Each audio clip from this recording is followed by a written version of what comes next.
মৰমৰ ছাত্ৰ ছাত্ৰীসকল মোৰ ইউটিউব চেনেললৈ তোমালোক সকলোকে স্বাগতম জনাইছোঁ আৰু আজি মই তোমালোকৰ ক্লাছ 5ৰ যিটো আমাৰ পৰিৱেশৰ 6 নম্বৰ লেচন অসমৰ প্ৰাকৃতিক সম্পদ আৰু সংৰক্ষণ এই লেচনটোৰ আজি আমি প্ৰশ্ন উত্তৰসমূহ ডিছকাছ কৰিম। ধুনীয়াকৈ প্ৰশ্ন উত্তৰসমূহ আমি লিখি ল'ম আৰু মই তোমালোকক এই প্ৰশ্ন উত্তৰবোৰ ধুনীয়াকৈ বুজাই দিম। খালি তোমালোকে মোৰ ইউটিউব চেনেলটো ছাবস্ক্ৰাইব কৰি দিবা, ভিডিঅ'টোত লাইক এটা কৰি দিবা আৰু যদি কিবা তোমালোকক প্ৰশ্ন উত্তৰ লাগে তেনেহ'লে ভিডিঅ'টোত কমেণ্ট এটাও কৰি দিবা আৰু ভিডিঅ'টো তোমালোকে শেষলৈকে চাবা যাতে ইয়াৰ প্ৰশ্ন উত্তৰবোৰ ধুনীয়াকৈ তোমালোকে লিখিব পাৰা আৰু চেনেলটো ছাবস্ক্ৰাইব কৰি দিলে এইটোৱে ভাল যে তোমালোকে আগলৈও যাতে মই যি ভিডিঅ' দিওঁ এই লেচনটোৰ বা এই পৰিৱেশৰ লেচনটোৰ কিতাপখনৰ ওপৰত সেই ভিডিঅ'বোৰ তোমালোকে যাতে আগতেই পাই যোৱা আৰু ধুনীয়াকৈ তোমালোকে বুজি ল'ব পাৰা। আহাচোন এতিয়া বেছি দেৰি নকৰোঁ, ভিডিঅ'টো আৰম্ভ কৰোঁ। তো এতিয়া তোমালোকক অনুশীলনী দিয়া আছে। ইয়াত দিছে যে 1 নম্বৰতে দিছে উত্তৰ লিখা, উত্তৰ লিখিবলৈ কৈছে।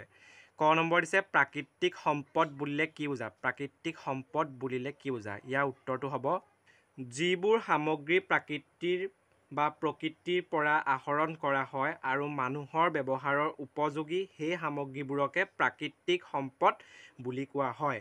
এতিয়া তোমালোকে ক নম্বৰ উত্তৰ লিখি ল'বা। এইটোকে ভিডিঅ'টো ধুনীয়াকৈ ৰখাই পেলাই তোমালোকে ধুনীয়াকৈ এইটো ভিডিঅ'ত লিখি ল'বা। তাৰপিছত তোমালোকক দিছে খ নম্বৰ দিছে নৱীকৰণক্ষম আৰু অনৱীকৰণক্ষম সম্পদ বুলিলে কি বুজা? ইয়াৰ উত্তৰটো হ'ব বায়ু, মাটি, উদ্ভিদ, সৌৰশক্তি আদিৰ দৰে কিছুমান প্ৰাকৃতিক সম্পদ বাৰে বাৰে ব্যৱহাৰ কৰি থাকিলেও শেষ নহয়। এনেধৰণৰ সম্পদকে নৱীকৰণক্ষম সম্পদ বোলে। তোমালোকে এইডোখৰ পৰা এইডোখৰলৈকে এনেকৈ লিখি ল'বা।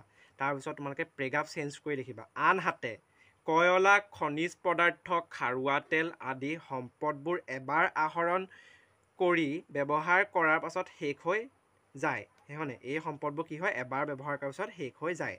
এনেধৰণৰ সম্পদকে অনৱীকৰণক্ষম সম্পদ বোলে। মানে যিবোৰ সম্পদ ব্যৱহাৰ কৰি থাকিলেও শেষ হৈ নাযায় আৰু সেইবোৰকে কি বোলে? নৱীকৰণক্ষম সম্পদ বোলে। আৰু যিবোৰ তোমালোকে ব্যৱহাৰ কৰাৰ পাছতে শেষ হৈ যায় সেইবোৰ কি হৈছে? অনৱীকৰণক্ষম সম্পদ বুলি কোৱা হয়। তাৰপিছত তোমালোকৰ গ নম্বৰতে দিছে অসমৰ ৰাষ্ট্ৰীয় উদ্যান কেইখনৰ নাম লিখা। ইয়াৰ উত্তৰটো হ'ব অসমৰ ৰাষ্ট্ৰীয় উদ্যান কেইখনৰ নাম হ'ল কাজিৰঙা। 1 নম্বৰতে কি লিখিবা? ক নম্বৰ দি পেলাই লিখিবা কাজিৰঙা ৰাষ্ট্ৰীয় উদ্যান।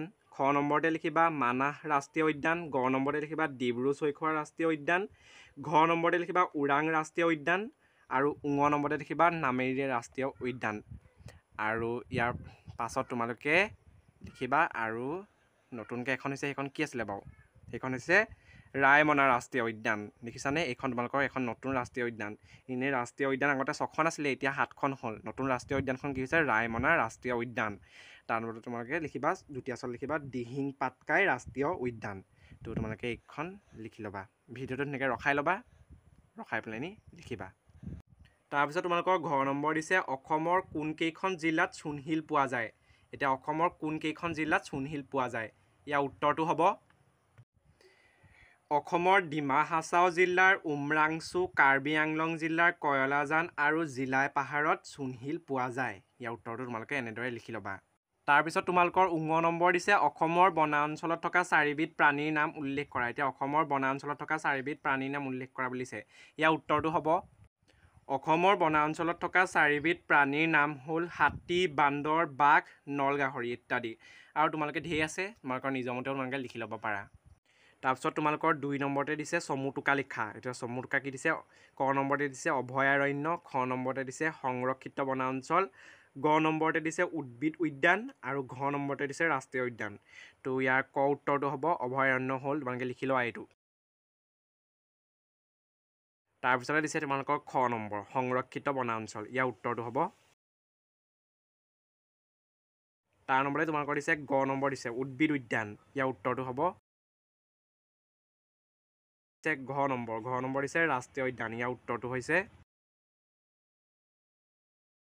তাৰপিছত তোমালোকৰ 3 নম্বৰতে দিছে খালী ঠাই পূৰ কৰা।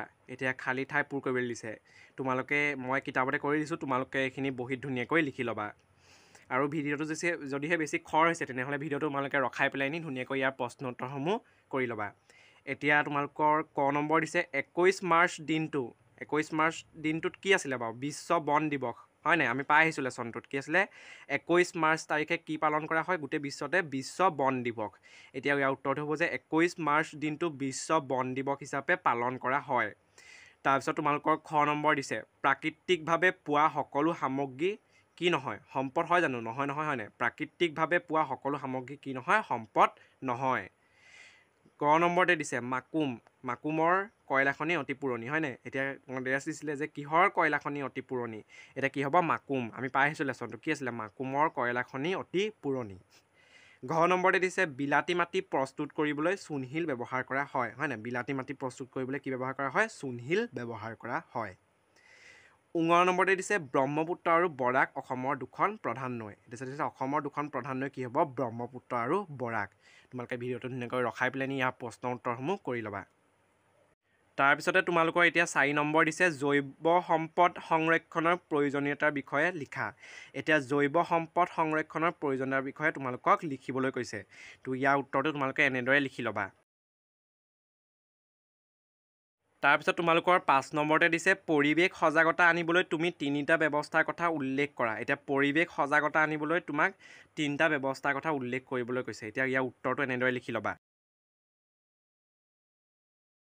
তাৰপিছত তোমালোকৰ দিছে শুদ্ধ উত্তৰটো বিচাৰি লিখা এতিয়া শুদ্ধ উত্তৰটো বিচাৰি লিখিবলৈ কৈছে মই এইখিনি তোমালোকৰ কিতাপতে দি দিম তোমালোকে বহীত ধুনীয়াকৈ লিখি ল'বা এতিয়া কৈছে যে ক নম্বৰ তলৰ কোনখন ৰাষ্ট্ৰীয় উদ্যান হয় দেখিছানে কিছুমানে এইটো নহয় বুলি পঢ়ে কিন্তু কি হৈছে তলৰ কোনখন ৰাষ্ট্ৰীয় উদ্যান হয় কি হ'ব ৰায়মনা গৰম পানী পবিতৰা চক্ৰশিলা এটা গৰম পানী পবিতৰা চক্ৰশিলা কি আছিলে এইবোৰ অভয়াৰণ্য হয় নাই এতিয়া ইয়াত কৈছে ৰাষ্ট্ৰীয় উদ্যান আমাৰ ৰাষ্ট্ৰীয় উদ্যান হয় বুলি কৈছে গোটেই কি আছিলে ৰায়মনাখন কি হ'ব ৰাষ্ট্ৰীয় উদ্যান তাৰপিছত খ নম্বৰতে দিছে তোমালোকৰ তলৰ কোনবিধ অসমৰ ৰাজ্যিক পক্ষী এতিয়া তোমালোকক দিছে কলৰ কোনবিধ অসমৰ ৰাজ্যিক পক্ষী এতিয়া ৰাজ্যিক পক্ষী কি আছিলে অসমৰ মইনা নহয় হয়নে ময়ূৰ ধনেশ অসমৰ ৰাজ্যিক পক্ষী নহয় আমি পাইছিলোঁ কি পাইছিলোঁ দেওহা আমি পাই আহিছিলোঁ কি পাইছিলোঁ দেওহা তোমালোকে এইখিনি ধুনীয়াকৈ বহীত কৰি ল'বা বাকী তোমালোকৰ লেচনটো প্ৰশ্নোত্তৰ ইমানেই আছিলে এই লেচনটো ধুনীয়াকৈ প্ৰশ্ন উত্তৰখিনি মই তোমালোকক দি দিলোঁ আৰু ভিডিঅ'টো যদিহে শেষলৈকে চাই আছা লাইক এটা কৰি দিবা আৰু কমেণ্ট এটা কৰি দিবা কি ভিডিঅ' তোমালোকক কি লেচনৰ ওপৰত লাগে ভিডিঅ' আৰু চেনেলটোতো ছাবস্ক্ৰাইব কৰি দিলা বুলি আশা থাকিল তো তোমালোকে কৰি দিবা নিশ্চয় আৰু আজিলৈ আহিছোঁ ধন্যবাদ